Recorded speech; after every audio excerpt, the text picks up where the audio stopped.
ମୁଁ ଆଉ ନିଜକୁ ସମ୍ଭାଳିବା ପରିସ୍ଥିତିରେ ନଥିଲି। ମୋ ସାମ୍ନାରେ ସୁନ୍ଦରୀ ଝିଅ, ସେ ପୁଣି ଏକୁଟିଆ। ସେ ଠିଆ ହେଇଥିଲା, ତାକୁ ବେଡ୍ ଉପରକୁ ଟାଣିଲି ଆଉ ତା ଡ୍ରେସ୍ ଖୋଲିବାକୁ ଚେଷ୍ଟା କଲି। କିନ୍ତୁ ସେ ଡରି ଡରି କହିଲା, ସାର୍ ମୋ ଡ୍ରେସ୍ଟା ଧୀରେ ଖୋଲନ୍ତୁ, ନହେଲେ ଯଦି ଚିରିଯିବ ନା ମୁଁ ଭାରି ହଇରାଣ ହେବି। ମୁଁ କିନ୍ତୁ କିଛି ଶୁଣିବାକୁ ଚାହୁଁନଥିଲି। ପଇସା ନେଇଛି, ପୁଣି ଏତେ ନାଟକ କରୁଛି। ସେଇ ଝାପ୍ସା ଅନ୍ଧାରରେ ତା ଦେହର ସବୁ ବସ୍ତ୍ର ଖୋଲି ତାକୁ ପୁରା ଉଲଗ୍ନ କରିଦେଇଥିଲି। ଆଉ ମୁଁ ଅମଣିଷ ପାଲଟି ଯାଇଥିଲି। ମଣିଷରୁ ସିଧା ରାକ୍ଷସ ପଲଟିଗଲି ଭାଇ। ମୁଁ ଭାବି ନେଇଥିଲି ଏଇ କେଇଟା ଟଙ୍କା ଦେଇ ତା ଦେହକୁ ମୁଁ ଗୋଟେ ରାତି ପାଇଁ କିଣିଛି ମାନେ କିଛି ବି କରିପାରିବି। ସବୁ ମାନବିକତାକୁ ଭୁଲି, ସବୁ ଦୟା ମାୟାକୁ ପଛରେ ପକାଇ ତାକୁ ମନ ଭରି ଉପଭୋଗ କରିଚାଲିଥିଲି। ସେ ସିନା ଚିତ୍କାର କରୁନଥିଲା, ହେଲେ ସେ କେତେ ଜୋରରେ ଯନ୍ତ୍ରଣା ପାଉଥିଲା ତା ଛାଟିପିଟି ହେବା ଦେଖି ଜାଣିପାରୁଥିଲି। କିନ୍ତୁ ମୋତେ ସେସବୁ କିଛି ଫରକ ପଡ଼ୁନଥିଲା। ମୋର କେବଳ ଗୋଟେ ଲକ୍ଷ୍ୟ ଥିଲା, ତାକୁ ମନ ଭରି ଉପଭୋଗ କରିବି ଆଉ ମୋ ଯୌବନର ନିଆଁକୁ ଶାନ୍ତ କରିବି। କିଛି ସମୟ ପରେ ମୋତେ ସେ ଶାନ୍ତି ମିଳିଯାଇଥିଲା।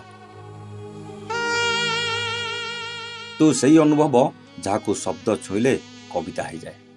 ତୁ ସେଇ ନୀରବତା ଯାହାକୁ ମନ ପଢ଼ିଲେ ସଙ୍ଗୀତ ଶୁଣାଯାଏ। ତୋ ଆଖିର ଗଭୀରତାରେ ସନ୍ଧ୍ୟା ନିଜ ରଙ୍ଗ ହରାଏ, ତୋ ହସର ଆଲୋକରେ ଜହ୍ନ ମଧ୍ୟ ଫିକା ପଡ଼ିଯାଏ। ତୁ ଚାଲିଗଲେ ରାସ୍ତାର ମଧ୍ୟ ସୁଗନ୍ଧ ରହିଯାଏ, ମନେ ହୁଏ ପବନ ମଧ୍ୟ ତୋ ନାଁ ଧୀରେ ଧୀରେ କହୁଛି। ସତରେ ତତେ ନେଇ କ'ଣ ଲେଖିବି, ତୁ ତ କାଗଜର ଲେଖା ଶବ୍ଦ ନୁହଁ, ତୁ ସେଇ ଅନୁଭୂତି ଯାହାକୁ କେବଳ ହୃଦୟ ଅନୁଭବ କରେ। ଏ କଥା ମୋର ନୁହେଁ ଆଜ୍ଞା, ଏ କଥା ହେଉଛି ସେହି ପ୍ରେମିକର, ଯିଏ ନିଜ ଜୀବନଠୁ ଅଧିକ ଭଲ ପାଉଥିବା ପ୍ରେମିକା ପାଇଁ ଲେଖିଛି। ଏ କବିତାଟା ଶୁଣି ସାରିବା ପରେ ମୋତେ ତା କାହାଣୀ ଶୁଣିବାକୁ ଭାରି ଇଚ୍ଛା ହେଲା। ମୁଁ ଏପଟୁ ନୀରବ ହୋଇ ଶୁଣୁଥିବା ତା କବିତାଟା ସରିଗଲା ପରେ ପଚାରିଲି, କ'ଣ ହେଇଛି, କ'ଣ କହିବାକୁ ଚାହୁଁଛନ୍ତି? ସେ କହିଲା, କିଛି ନାହିଁ ପ୍ରତାପ ଭାଇ, ମୋ କାହାଣୀ କହିବାକୁ କଲ୍ କରିଛି। ଯଦି ଭଲ ଲାଗିବ ତେବେ ଆପଣଙ୍କ କଣ୍ଠରେ ଟିକିଏ ଜାଗା ଦେଇଦେବେ। ମୁଁ ଟିକେ ମୁରେକି ହସି କହିଲି, ନିଶ୍ଚିତ କରିବି ଭାଇ, ଆପଣ ଆପଣଙ୍କ କାହାଣୀ କୁହନ୍ତୁ। ସେ କହିବା ଆରମ୍ଭ କରିଥିଲା। ବର୍ଷା ରାତିର ଘନ ଅନ୍ଧକାର ଭିତରେ ଦିଲ୍ଲୀର ସେଇ ରେଡ୍ ଲାଇଟ୍ ଏରିଆରେ ତା ସହ ଦେଖା ହେଇଥିଲା। ମୁଁ ଜାଣିନି ସେ ସେଠି କ'ଣ କରୁଥିଲା, ହେଲେ ମୁଁ ସେଇ ରାସ୍ତା ଦେଇ ଗଲାବେଳେ ତା ଉପରେ ମୋ ନଜର ପଡ଼ିଥିଲା। ଅନେକ ଯୁବତୀ କିଛି ଟଙ୍କା ପାଇଁ ନିଜ ଦେହର ସୌଦା କରିବାକୁ ସେଠି ଠିଆ ହେଇଥିଲେ। ଅବଶ୍ୟ ସେମାନଙ୍କ ରଙ୍ଗ ଢଙ୍ଗ କହିଦେଉଥିଲା ସେମାନେ ଯେମିତି ନିଜ ନିଜ ଗ୍ରାହକ ସଂଗ୍ରହ କରିବାକୁ ସଂଘର୍ଷ କରୁଥିଲେ। ହେଲେ ଇଏ ସେଠି ଚୁପଚାପ ଠିଆ ହେଇଥିଲା। ଇଚ୍ଛା ନଥିଲା, ହେଲେ ମନଟା ତା ଆଡ଼କୁ ଟାଣିଲା। କିଛି ସମୟ ତା ପାଖରେ ଠିଆ ହେଲି। କିଛି କହିବାକୁ ଚାହୁଁଥିଲି, ହେଲେ ମୋତେ ଭାରି ଲାଜ ଲାଗୁଥିଲା। ଅନ୍ୟ ଯୁବତୀଙ୍କ ପରି ସେ ଉପରେ ପଡ଼ି କାହାକୁ କିଛି କହୁନଥିଲା। ବୋଧେ ତାର ସେ ନୀରବତା ମୋତେ ତା ଆଡ଼କୁ ଆକର୍ଷଣ କରିବା ଆରମ୍ଭ କରିଥିଲା। ଧୀରେ କରି ପଚାରିଲି, କ'ଣ ତମେ କିଛି କହୁନ?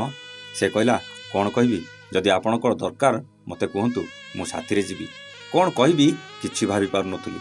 ମୋ ଦେହରେ କେମିତି ଗୋଟେ ଅଜଣା ଶିହରଣ ସୃଷ୍ଟି ହେଇଯାଇଥିଲା। ତଥାପି ପଚାରିଲି, କେତେ ନେବ? ସେ କହିଲା, ମୁଁ ଜାଣିନି, ତମେ ଯାହା ଦେବ ମୁଁ ଖୁସି। ମୋତେ କେବଳ ଟଙ୍କା ଦରକାର ଅଛି। ମୋତେ ଗୋଟେ କେମିତି ଲାଗିଲା। ସତରେ ଇଏ କ'ଣ ଏଇ ଯୁବତୀମାନଙ୍କ ଗ୍ରୁପରେ, ନା ୟାର କିଛି ମଜବୁରି ଅଛି, ସେଥିପାଇଁ କେବଳ ଟଙ୍କା ପାଇଁ ଠିଆ ହେଇଛି। ପୁଣି ମନକୁ ଆସିଲା, ଇଏ କୋଉ ଫ୍ରଡ୍ ନୁହେଁ ତ? ଇଏ ପୋଲିସ ନୁହେଁ ତ?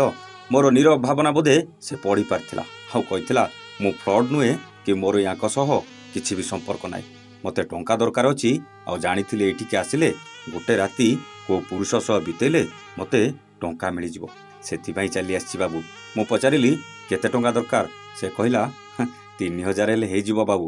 ସେ ଏତେ ସୁନ୍ଦରୀ ଥିଲା, ଆଉ ତାକୁ ମାତ୍ର 3000 ଦରକାର ଥିଲା। ଭାବିଲି ଏତେ ବଡ଼ ସୁଯୋଗକୁ ହାତ ଛଡ଼ା କରିବିନି। ଆସ କହିଲି, ଆଉ ତାକୁ ନେଇ ମୁଁ ରହୁଥିବା ହୋଟେଲରେ ପହଞ୍ଚି ଯାଇଥିଲି। ରିସେପସନରେ ଆଧାର କାର୍ଡ଼ ଦେଇ ଏଣ୍ଟ୍ରି କଲି, ଆଉ ତାକୁ ନେଇ ରୁମ୍କୁ ଗଲି।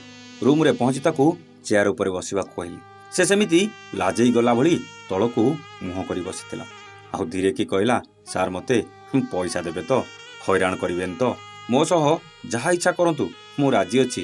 ମୋତେ ଯେତେ କଷ୍ଟ ହେଲେ ବି ମୁଁ ସହିଯିବି, ହେଲେ ମୋତେ ଠକିବେନି ବାବୁ। ନିଶ୍ଚିତ ମୋ ଟଙ୍କା ଦେବେ। କୋଉଠି ଥିଲା ଏ ଦୟାଟା ହଠାତ୍ ହୃଦୟ ଭିତରେ ପଶି ମୋତେ ଯନ୍ତ୍ରଣା ଦେଲା ଭଳିଆ ଲାଗିଲା। ତା ନିରୀହ ଚେହେରା ଦେଖି ମୋ ମାନବିକତା ମୋତେ ପ୍ରଶ୍ନ କଲା, କ'ଣ ବବଲୁ, ହେଇ ଅସହାୟ ଝିଅ ସହ ତୁ ଏମିତି କରିବୁ? କ'ଣ କରିବି କିଛି ଭାବି ପାରୁନଥିଲି। ଗୋଟେ ପଟେ ଏମିତି ସୁନ୍ଦରୀ ଝିଅକୁ ଦେଖି ନିଜ ମନକୁ କଣ୍ଟ୍ରୋଲ କରିପାରୁନଥିଲି। ଅନ୍ୟପଟେ ମୋ ବିବେକ ମୋତେ ବାଧା ଦେଉଥିଲା। କାହା କଥା ଶୁଣିବି, ବିବେକ ନା ମନ? ମନ ନା ବିବେକ? ଶେଷରେ ତାର ସେ ସୁନ୍ଦରୀ ଚେହେରା ଆଗରେ ବିବେକଟା ହାର ମାନି ଯାଇଥିଲା ପ୍ରତାପ ଭାଇ, ଆଉ ମନଟା ଜିତି ଯାଇଥିଲା। ତା ସନ୍ଦେହ ଦୂର କରିବାକୁ ତା ହାତରେ ପ୍ରଥମେ 3000 ଟଙ୍କା ଧରେଇ ଦେଇଥିଲି। ଆଉ ସବୁ ଲାଇଟ୍ ବନ୍ଦ କରି ତାକୁ ବେଡ୍ ଉପରକୁ ଡାକିଥିଲି। ହେଲେ ସେ ଠିଆ ହେଇ କହିଲା, ସାର୍ ମୋତେ ଡର ଲାଗୁଛି, ଗୋଟେ ଲାଇଟ୍ ତ ଜଳାନ୍ତୁ। ଗୋଟେ ଲାଇଟ୍ ଜଳେଇଲି ଆଉ ପଚାରିଲି, କ'ଣ ହେଲା? ପଇସା ତ ଦେଲି, ଏବେ ପୁଣି ପଛଘୁଞ୍ଚା କାହିଁକି? କହିଲା, ନାଇଁ ସାର୍, ଟିକେ ଭୟ ଲାଗୁଛି। ଏଥର ଲାଇଟ୍ ବନ୍ଦ କଲି ଆଉ ଝରକାର ସ୍କ୍ରିନ୍ ହାଲକା ଖୋଲି କହିଲି, କାଚ ବାହାରୁ ଯେତିକି ଲାଇଟ୍ ଆସୁଛି ଯଥେଷ୍ଟ। ମୁଁ ଆଉ ନିଜକୁ ସମ୍ଭାଳିବା ପରିସ୍ଥିତିରେ ନଥିଲି। ମୋ ସାମ୍ନାରେ ସୁନ୍ଦରୀ ଝିଅ, ସେ ପୁଣି ଏକୁଟିଆ। ସେ ଠିଆ ହେଇଥିଲା, ତାକୁ ବେଡ୍ ଉପରକୁ ଟାଣିଲି ଆଉ ତା ଡ୍ରେସ୍ ଖୋଲିବାକୁ ଚେଷ୍ଟା କଲି। କିନ୍ତୁ ସେ ଡରି ଡରି କହିଲା, ସାର୍ ମୋ ଡ୍ରେସ୍ଟା ଧୀରେ ଖୋଲନ୍ତୁ, ନହେଲେ ଯଦି ଚିରିଯିବ ନା ମୁଁ ଭାରି ହଇରାଣ ହେବି। ମୁଁ କିନ୍ତୁ କିଛି ଶୁଣିବାକୁ ଚାହୁଁନଥିଲି। ପଇସା ନେଇଛି, ପୁଣି ଏତେ ନାଟକ କରୁଛି।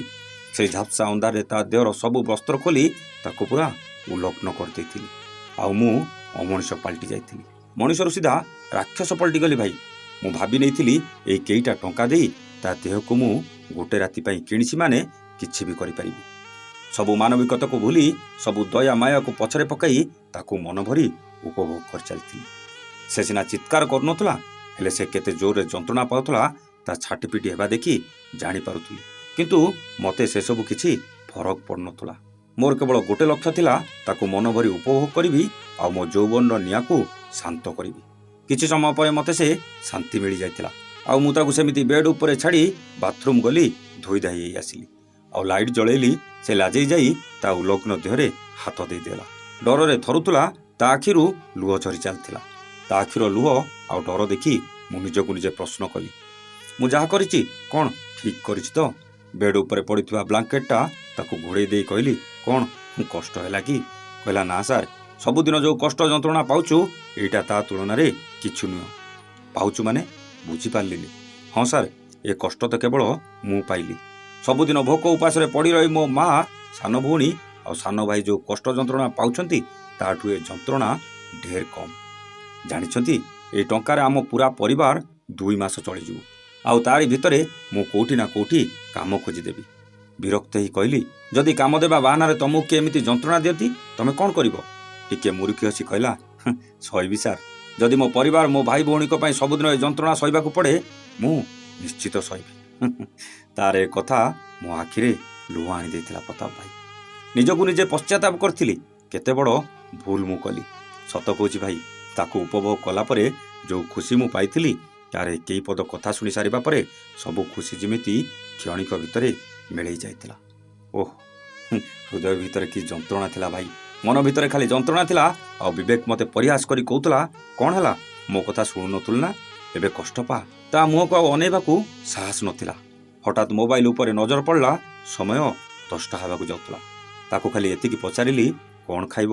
ସେ ବିଛଣା ଉପରେ ଉଲଗ୍ନ ଅବସ୍ଥାରେ ପଡ଼ି ରହି କହିଲା, ଯାହା ଦେବେ ଚଳିଯିବ ସାର୍। 2 ଦିନ ହେଲା କିଛି ଖାଇନି। ଏ ପେଟ ପୁରା ବିକିଳିଆ ହେଇକି ଅଛି। ଯଦି ଦେବେ, ଯାହା ଦେବେ ଚଳିବ।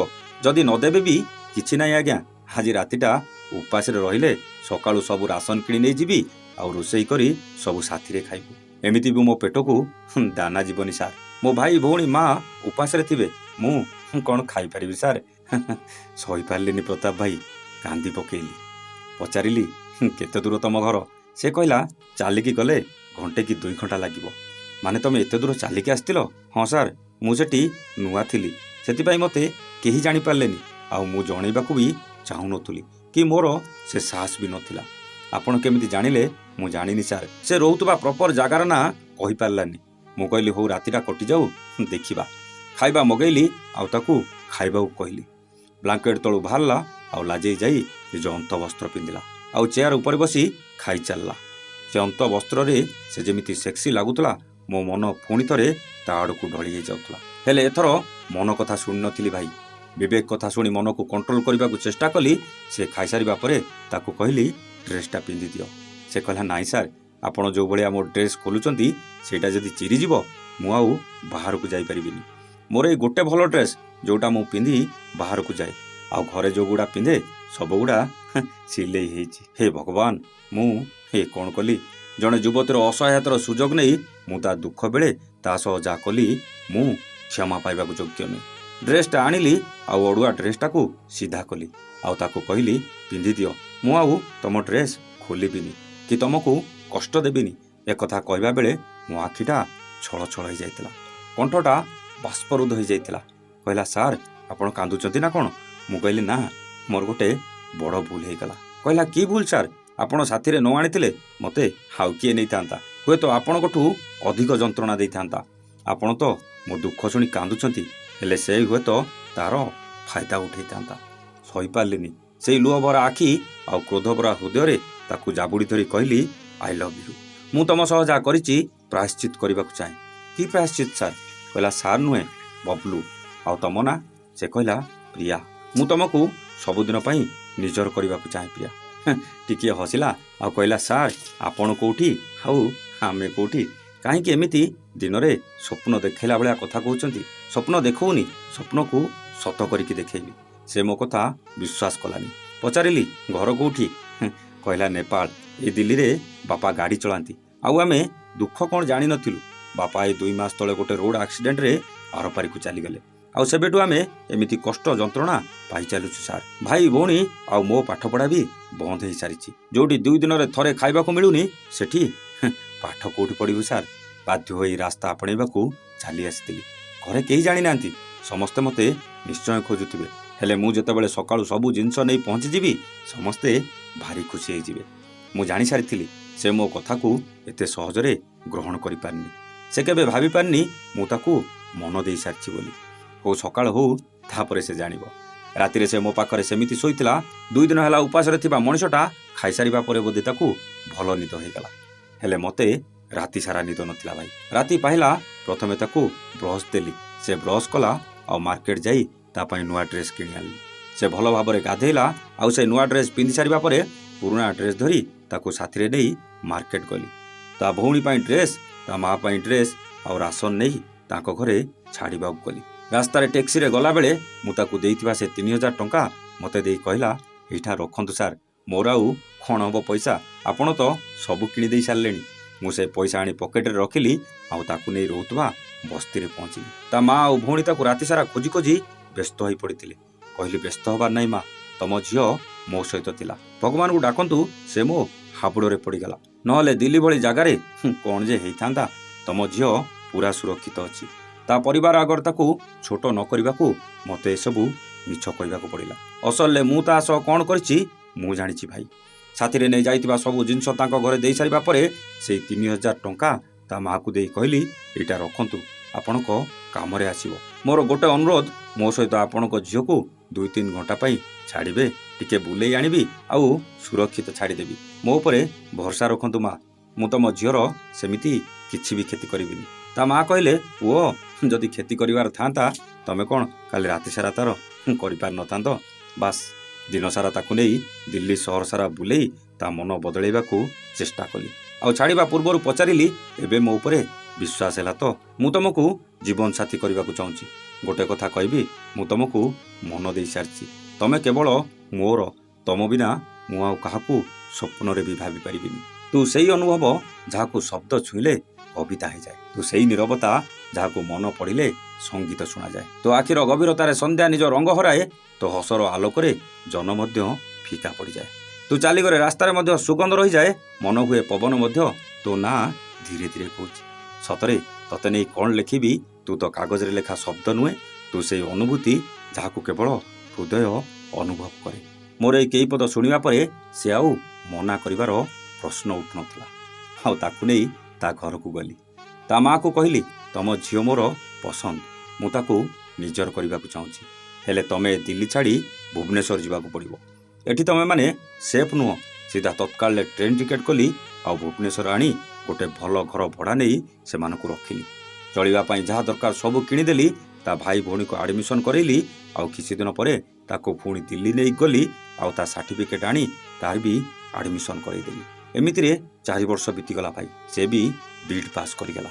ଓଡ଼ିଆ ବି କ୍ଲିଅର କହିବା ଶିଖି ଯାଇଥିଲା। ୟା ଭିତରେ ଆମେ କେତେଥର ହୋଟେଲ ଯାଇ ରାତି କାଟିଛୁ। ହେଲେ ଏବେ ତାକୁ କିଛି ଦୁଃଖ ନଥିଲା କି ତା ମାର ବି କିଛି ଆପତ୍ତି ନଥିଲା। ତା ସାନ ଭାଇ ଭଉଣୀ ମୋତେ ଜିଜୁ ଜିଜୁ ଡାକିବା ଆରମ୍ଭ କରିଦେଇଥିଲେ। ଆଉ ପ୍ରେମ ବି ବହୁତ ମଜବୁତ ହେଇଯାଇଥିଲା। ସେ ଚାକିରି ପାଇଲା ଆଉ ମୁଁ ଆମ ଘରେ ଆମ ପ୍ରେମ କଥା କହିଲି। ଘରେ ଝିଅକୁ ଦେଖିଲେ, ନେପାଳୀ ଝିଅ ଯେମିତି ସୁନ୍ଦରୀ କିଏ ବା ମନା କରିପାରିବ? ଏମିତିରେ ସେ ଆଗ ଅପେକ୍ଷା ଆହୁରି ସୁନ୍ଦରୀ ହେଇଯାଇଥିଲା। ମୋ ବୋଉ କହିଲା, ଇଏ ମୋ ବୋହୂ ହେବାକୁ ପୁରା ଫିଟ୍। पूरा ओडिया परंपरा हिसाब से बाघर है आउ से मो जीवन साथी ही जीवन सारा मो साथी रे बाट चलवा मो साथ दे आम घर को बहु साजी आसला। बास प्रताप भाई से दिन से भूल पाई आज ताकू सबुदिन निजर कर से गोटे सुना अंडा ताकू पाई मो जीवन सब किछि पाइछि भाई। एटा हुए तो कहानी भली लागू थाई पारे, एटा आपन को फिल्म भली लागू थाई पारे, हेले कहानी नुहे मो जीवन में घटिथिबा से अकुआ कथा जे सुनिबो से केबे विश्वास करि परिबनी। आ सबु परे आज भी मो प्रिया सेमिति लाजेई आ भारी अलसी अछि। जेते हेले भी मो प्रिया ना कोन भाई कहानीटा आपण को कठरे निश्चित जगह देबे ना, आमे भारी खुशी हेबु। चिंता करनी बबलू भाई, मो कहानी रे ए कहानी को निश्चित जगह देबी। आउ से कहिथिबा कथा को मो भाषा रे सजेई लेखि देइथिली। लेखु लेखु एमिति लेखि देली जे एते लंबा हो गला जानि पारलिनी। से जा भी हो ए कहानी आपन को केमिति लागिला जणैबाकू जमाई भूलिबेनी। आ जदि भल लागिथिबो तेबे लाइक शेयर करबाकू कंजूसी करिबेनी। रहुचु नमस्ते, जय जगन्नाथ।